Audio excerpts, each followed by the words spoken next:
정치연구소의 송문희 박사님 안녕하세요. 네, 안녕하세요. 네, 전혜연 사평론가 안녕하십니까? 네, 안녕하세요. 자, 저희가 한번 이 뉴스는 좀 다룬 적이 있지만 조금 입장이 변화가 된 것 같아서 다시 한번 좀 더 다뤄보도록 하죠.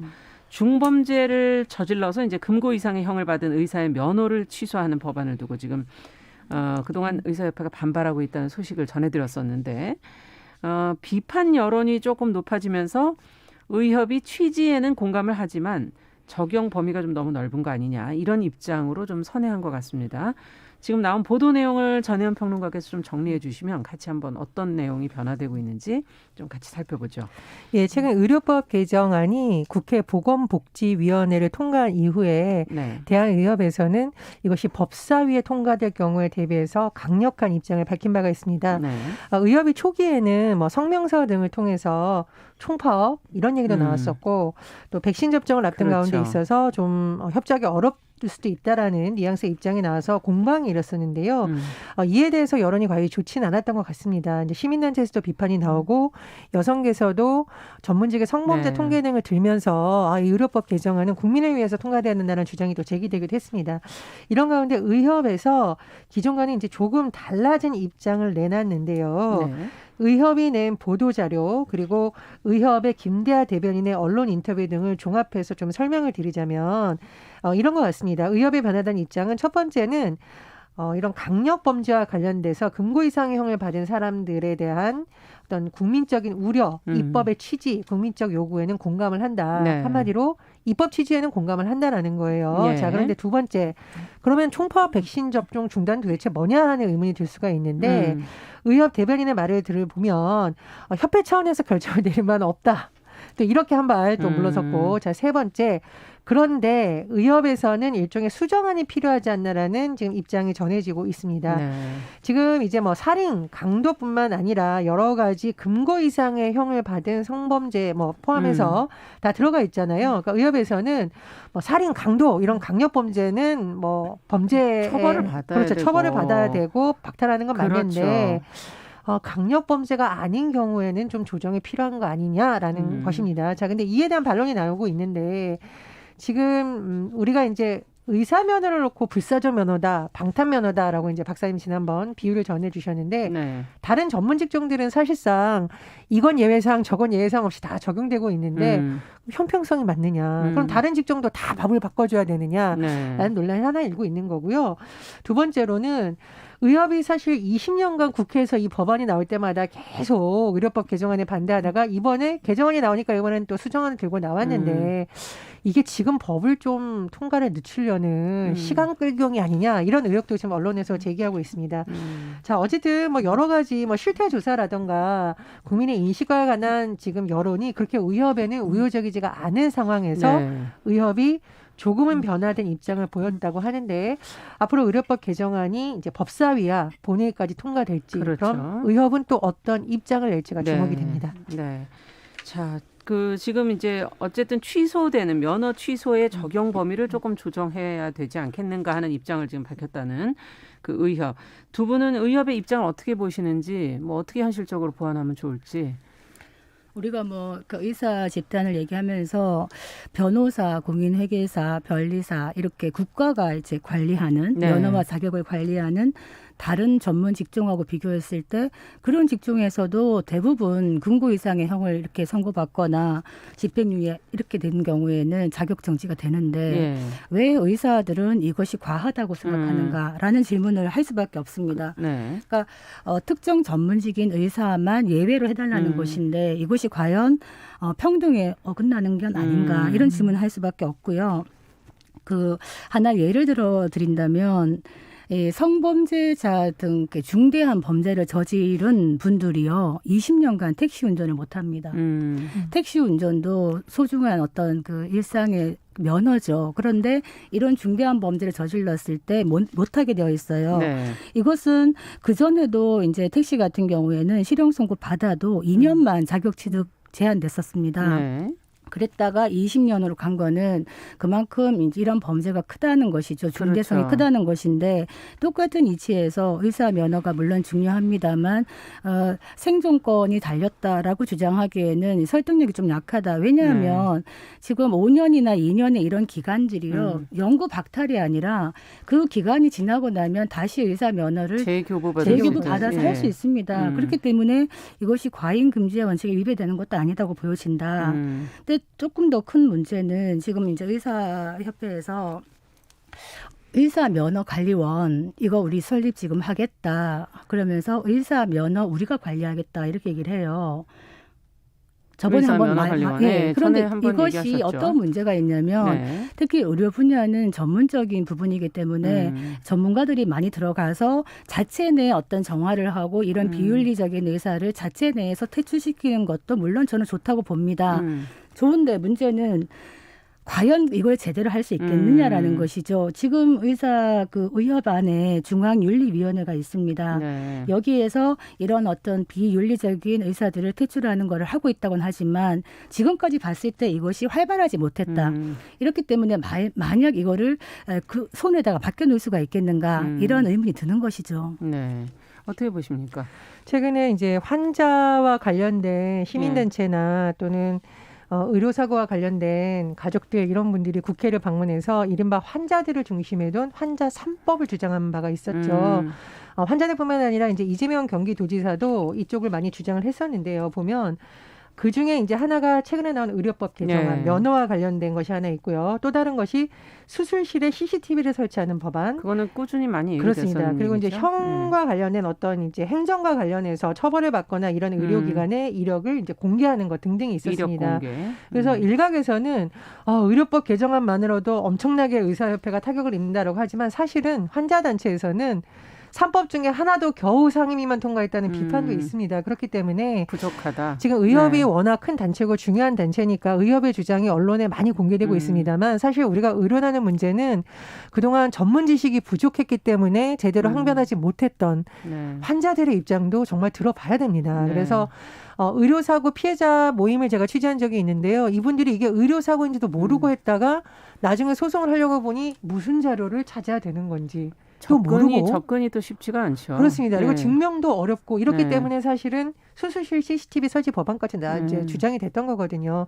그런 부분에 의해서 의협이 왜 자꾸 의료계 국민들이 이런 요구를 할까를 왜 우리를 힘들게 할까 이게 아니라 우리가 국민의 생명을 다루는 직업이기 때문에 이런 요구가 나온다라는 오히려 정말 소중한 직업이기 때문에 더 높은 윤리의식이 된다라는 좀 패러다임을 전환해서 접근하면 어떨까 이런 생각이 들고요.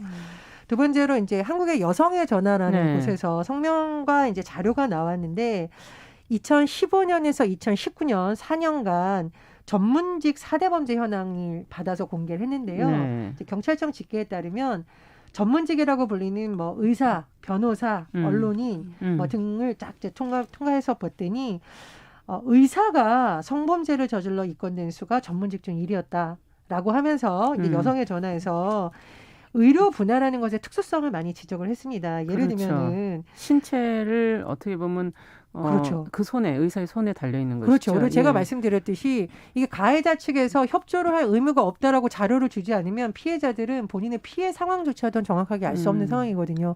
그렇기 때문에 오히려 더 높은 윤리의식을 강제하는 법안이 필요할 수밖에 없다라는 주장이 나오고 있습니다. 그래서 사실은 의료법 개정안도 중요하지만 환자들의 권리를 어떻게 조금 더 보호해 줄 수 있을까라는 뭐 병원 내 문화라든가 여러 가지도 좀 같이 개선이 돼야 된다는 주장도 나오고 있습니다. 의사들이 사실은 국민의 옆에서 환자들의 옆에서 신뢰를 얻어야 다수의 선량한 의사들도 더 도움이 된다 이런 얘기가 들리는 곳인데 수술실 CCTV 얘기하셨는데요. 지금 수술실 CCTV 부분은 우리 환자들의 어떤 바람이죠, 사실은. 그런데 이게 의사들의 강력한 반대에 부딪혀서 지금 통과가 안 되고 있는데 수술실 앞에 입구에다가 설치하는 것까지는 지금 이야기가 됐어요. 그런데 정말 중요한 거는 수술실 안에 설치하는 게 안 되고 있다. 이 부분은 더욱 논의가 진전되어야 된다고 보고요. 우리가 몸을 온전하게 맡기고 우리의 건강을 맡기는 의사가 과연 어떤 범죄로 처벌받았는지 우리는 알 수 있어야 되지 않겠나. 그래서 처벌 이력 공개하는 이 부분도 진전이 돼야 되지 않겠나 싶습니다. 네. 그리고 저는 다른 건 몰라도 성범죄자의 의사면허를 박탈해야 된다는 것도 사실 의협에서 그동안 반대해왔던 거잖아요. 네. 이것만이라도 단계적으로 의협에서 그럼 이것만이라도 우리가 받겠다라고 했다면 지금쯤 그래 좀 설득력이 있을 텐데 20년간 철통같이 방어하다가 이제 와서 수정안을 내미니까 좀 궁색하게 보이는 게 아닌가라는 네. 좀 많은 아쉬움이 났습니다. 이준희님께서 사회에 공인 위치를 가진 분들과 단체는 발표를 하는데 앞서 조금 신중해 주셨으면 좋겠다 이런 의견 주셨고요. 5212번님께서는 스포츠 선수들도 문제가 됐을 때 영구 제명까지 가고 있는 현실을 지적하시면서 범죄 행위에 대해서는 면허 취소로 가야 되는 거 아니냐는 의견도 보내주셨습니다. 자, 두 번째 뉴스로 좀 가보도록 하죠. 요즘에 이 수도권 외 지역에 있는 대학들 인구가 이제 많이 줄면서 지금 정원을 채우지 못하는 경우가 늘고 있어서 위기 의식이 지금 높아지고 있다고 그러는데 뭐 인구 절벽 문제는 그동안 저희 방송에서도 인구 문제를 다룬 적도 있고 계속 언급이 되고 있고요. 근데 여기서 나가서 학령 인구의 절벽 사태까지도 지금 언급이 되고 있거든요. 지금 어떤 상황인지 전평론가께서 좀 정리해 주시면 같이 한번 또 고민해 보죠. 예, 한국대학교육협의회에서 여러 가지 통계를 내봤더니 2021학년도 대입에서 뽑으라는 정원에도 못 채운 대학들이 속출했다. 이런 네. 지금 통계가 나왔습니다. 그런데 더 안타까운 것은 이렇게 이제 정원을 못 채워서 추가 모집한 곳을 분석해 봤더니 네. 이 중에 90%가 넘는 비율이 비수도권 대학이었다. 그래서 이게 정말 심각한 문제다라는 것이 굉장히 많아요. 그래서 지역별로 보니까 뭐 경북, 부산, 정북, 충남 등등이 나오고 있다라고 하는데 예. 이게 지금 이제 대학의 정원 미달 문제만으로 볼 수 있냐는 지적이 나오고 있습니다. 지금 이제 교육부에서도 사실은 이제 인구 감소라든가 학령 인구 감소에 대비해서 여러 가지 구조조정안이라든가 이런 것을 그렇죠. 발표한 바가 있죠. 네. 그런데 교육부의 입장에서 보면 또 그렇게 해야 되는데 지역에서 보자면 이 지역에서의 대학이라는 것은 그냥 한 대학이 아니거든요. 대학을 중심으로 일단 젊은이들이 모여들면서 그렇죠. 인구 증가와 관련된 문제가 있고요. 그 주변을 중심으로 상권이 형성이 됩니다. 네. 뭐 소위 말하는 문제는 뭐 자취방도 있고요, 하숙집도 있고, 식당도 있고, 서점도 그렇죠. 있고.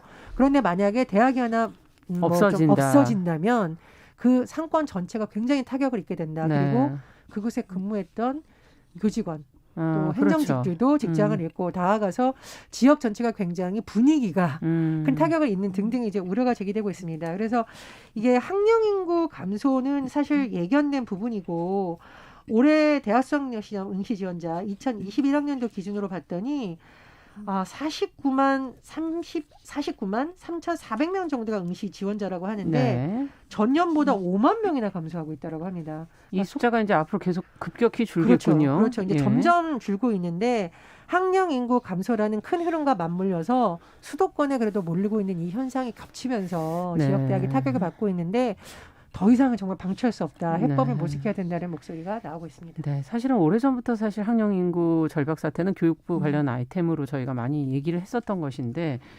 인구가 이제 주는 속도가 너무 빠르기 때문에 어떻게 과연 문제를 해결해야 될지 또 공동체 전체 문제이기 때문에 이건 또 한 번쯤은 고민이 필요한 부분인 것 같고요. 수도권에 계신 분들은 아직 인구가 주는 걸 나는 못 느끼는데라고 또 생각하시는 분들도 있을 것 같아서 이 문제를 어떻게 들여다봐야 될지 두 분 얘기 좀 듣고 싶네요. 우리가 학령 인구가 줄어드는 거는 단시간에 어떻게 할 수 있는 게 아니죠. 그러면 이 부족한 학생들을 어떻게 이제 분산 배치를 해야 될 텐데 사실상 수도권으로 쏠림 현상이 심합니다. 네. 비수도권의 대학에 붙었더라도 지금 코로나 상황에서 반수나 편입 이런 식으로 또 많이 하면서 또 서울로 또 수도권으로 올라오기 때문에 지방이 많이 비이게 되는 것이죠. 그래서 우리가 이런 지방의 소멸과 괴를 같이 하는 것이죠. 지방대의 위기라는 게. 그런데 여기에 대해서 저희들이 10년 전부터 교육계에서 이거 위기다 이런 얘기를 하면서도 아직까지 제대로 된 대책이 나오지 않고 있다. 그래서 오늘 한번 대책을 한번 생각해 보는 시간을 가져보자면 예를 한번 들어보겠습니다. 예전에는 그 비수도권 지역에서 스카이라고 얘기하는 소위 서울의 상위권 대학으로 진학하는 학생들을 위해서 그 지역의 지자체나 지역의 학교에서요, 오히려 서울로 온 학생들을 위한 장학금을 주거나 기숙사를 지어주거나 이렇게 했거든요. 네. 이것도 역시 지금은 바뀌어야 된다. 일단은 지역에 남는 학생들 그리고 지역으로 오는 학생들 여기에는 외국인 유학생도 포함됩니다. 지금 중국 학생들도 예. 꽤 많죠. 네, 많습니다. 그래서 여러 가지 요즘 뭐 한류 이런 얘기도 하기 때문에 한국으로 오고자 하는 학생들도 많은데 이런 지역으로 오는 학생들, 남아있는 학생들에게 파격적인 지원을 하는 것이 하나의 방법이 될 것이다. 네. 그리고 두 번째는 그러면 왜 그 비수도권에 있는 학생들이 다 수도권으로 몰려드느냐. 네. 거기에서 대학을 나오고 나서 갈 데가 없기 때문이에요. 그 지역에 갈 수 있는 유망한 기업이라든가 직장이 구해진다면 왜 굳이 서울로 수도권으로 오겠습니까? 그렇죠. 예전에는 많이 그대로 그 지역에 머물렀었는데. 예전 얘기하면 뭐 예. 저희가 80년 학번입니다만 그렇죠. 당시만 해도 뭐 지역의 주요 국립대학에 서울로 오고도 남을 만한 좋은 인재들이 그대로 남는 경우도 많았고요. 그들이 또 거기에서 또 다 직장을 구하고 지역 경제를 일궈 나갔습니다. 네. 근데 지금은 지역 경제 자체가 지금 많이 힘들다 보니까 다 서울로 수도권으로 쏠리고 있는 것이 직업을 구하기 힘들다. 직업을 구하기 어려운 겁니다. 그래서 지역 경제를 살리는 측면에서 우리가 늘 강조하는 지역 균형 발전 이것이 되지 않는다면 복합적인 해결이 되지 않을 것이다. 네. 이런 생각이 듭니다. 일자리의 문제군요. 네. 지역 일자리의 문제. 예. 자, 그렇다면 또 어떤 해법이 있을까요? 지역 대학의 위기가 지역의 위기와 맞물려 있고 네. 지역의 위기는 사실은 말씀해 주셨듯이 굉장히 큰 과제인 지역균형 발전과 맞물려 있고요. 네. 지역균형 발전은 어쨌든 국가 재정을 어떻게 쓰느냐도 관련이 있죠. 네. 그래서 최근에 뭐 예비 타당성 조사라던가 등등을 듣고 논란이 일었던 부분이 예를 들면 도로를 하나 만드는데 유동인구를 중심으로 뭐 분석을 한다 만약에 그러면 지역은 유동인구가 적으니까 도로를 안 못 놓게 만들어준다. 되는. 거꾸로 도로가 없으니까 사람이 안 온다. 이런 악순환을 좀 어떻게 고칠 것인가에 대한 논의가 사실 재정당국이라던가 전문가 중심으로 토론회가 열렸었거든요. 네. 그러니까 이건 사실 재정이라던가 국가의 큰 틀, 뭐 굳이 나가면 개헌까지 맞물리는 큰 틀이 있습니다만 단기적으로 저는 본다면 참여정부 초기에서부터 나왔던 것이 지역의 클러스터를 만드는 방안이었습니다. 그래서 수도권에 있는 걸 강제로 뺏어오는 건 뭐 할 수가 없는 것이기 때문에 네. 지역 대학과 행정기관과 산단. 산단과 예. 뭐 지역 주민이 결합을 해서 지역이 자체적으로 할 수 있는 산업도 같이 육성시키고 그렇죠. 인재도 그곳에서 정착할 수 있다라는 방안이 나왔었거든요. 네. 그래서 현 정부에서도 뭐 2.0, 3.0 하면서 이런 안을 계속 논의를 하고 있는데 대학들도 조금 더 그런 것을 한다면 좋지 않을까 생각이 들고요. 참고로 제가 봤던 일부 지역에 있는 대학의 경우에는 예를 들면 이 지역이 농업으로 참 굉장히 앞으로 어떤 뭐 농업혁명과 관련된 미래가 있다라고 예. 생각을 하면 뭐 기업과 손을 잡고 새로운 MOU도 하고 네. 뭐 AI 기술이라던가 인공지능 기술을 해서 스마트팜이라는 새로운 시도를 하는 것도 이제 생기고 있더라고요. 그렇죠. 그런 식으로 한다면 인문학의 보고라는 것도 있지만 또 좋은 어떤 지역 경제를 활성화시킬 수 있는 일꾼도 기르고 그렇죠. 새로운 산업의 돌파구도 마련한다는 그런 방안도 있을 것 같고 지금 박사님도 말씀하셨는데 일부 지역의 경우에는 대학뿐만 아니라 지자체에서 전략적으로 동남아시아라던가 한국에 대해서 좀 우호적이고 거리도 멀지 않은 지역의 학생들을 유치하려는 노력을 굉장히 많이 하거든요. 그래서 저는 그런 노력도 같이 좀 병행하면 좋지 않을까 네. 그 조금 생각입니다. 더 논의를 할 수밖에 없네요. 지금 그 비수도권에 있는 대학들 중에 사실 부실한 대학도 많습니다. 네. 이를테면 그런 대학들은 구조조정이라고 우리가 얘기를 합니다만 뼈를 깎는 구조조정을 하고 나서도 계속 그 상태가 유지된다 그러면 사실은 이 부실 판정을 받고 나서 퇴출이 되어야 되는데 작년 같은 경우에 보면 지금까지 21개 대학이 부실 판정을 받았었는데 8곳이 재평가를 통해서 구제가 됐어요. 네. 이런 식으로 이제 이렇게 남겨놓는 것이 과연 이게 적절한가라는 생각도 들고 한편에서는 네. 또 하나는 어떤 정부의 재정 지원금이라든가 이런 것이 수도권 대학에 편중되어 있습니다. 그렇다면 가뜩이나 열악한 그 비수도권 대학들이 재정이 약해지면 어떤 문제가 있냐? 학생 수도 감소하는 상태에서 재정 지원도 없다 그러면 이 교직원 임금 삭감을 한다든지 뭐 비정규직 교원을 많이 그렇죠. 늘린다든지 그 피해는 결국에는 학생들이 또 학생들에게 지게 돌아가는 악순환이 것이다. 시작되는 또 거네요. 질라진 교육이 이루어지는 네. 것이기 때문에 이런 문제점들이 있다. 우리가 지금 뭐 산학협력 아까 그런 얘기 네. 오래 듣던 얘기입니다. 특성화 교육으로 가야 된다. 음, 근데 이게 현장에서 제대로 이루어지지 않기 때문에 지금 이런 문제가 가속화되고 있는 것이다. 그러네요. 잘 되고 있는 사례를 하나 말씀드릴게요. 지금 그 부산에 경성대하고 동서대가 있는데요. 네. 이 두 대학이 대학 협력 시스템을 만들어 있어요. 이게 뭐냐?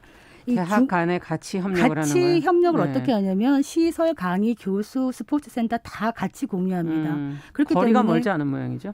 뭐 제가 거기 안 네. 가봐서 모르겠습니다만 그래서 가장 혁신적인 사례로 지금 음. 꽂히고 있고요. 또 충북 제천시 같은 경우에 음. 지역 인재가 나가는 걸 유출을 막기 위해서 어떻게 하고 있냐면 그 제천시 공무원 특별 임용 이 제도를 업무 협약을 맺어가지고요. 그렇죠. 매년 지방 공무원으로 그 지방에 출신 학생들을 할당을 특별 해놓는 채용하는 거군요. 이런 또 걸 하고 있고 안동대 같은 경우에는 이 대학 강좌를 도민들에게 아, 그 개방을 해가지고 명예 학생 제도를 운영하고 있어요. 지금 김진아님이 그런 의견 주셨어요. 향후에 지역 문화학교 평생교육원으로 또 탈바꿈해야 되지 않겠나. 그리고 또 하나는 지금 네. 일본도 아이들이 적어지고 이제 수도권 쏠림이 있거든요. 그러다 보니까 어떤 법안이 지금 제출되어 있냐면 도쿄에 있는 대학의 정원을 억제하는 그렇다면은 수도권에 있는 대학들의 정원을 좀 작게 억제해놓으면. 하면 저절로 분산될 네. 수밖에 없는 여러 가지 것들을 같이 생각해야 우리 지방도 같이 살지 않겠는가 그러네요. 이런 생각이 듭니다. 앞서 얘기해 주신 걸 0419번님도 대학도 지금 질적으로 업그레이드 돼야 된다라는 지적도 나왔습니다. 그리고 네. 우리 프로그램의 특성상 제가 소개해드리고 싶은 사례가 있는데요.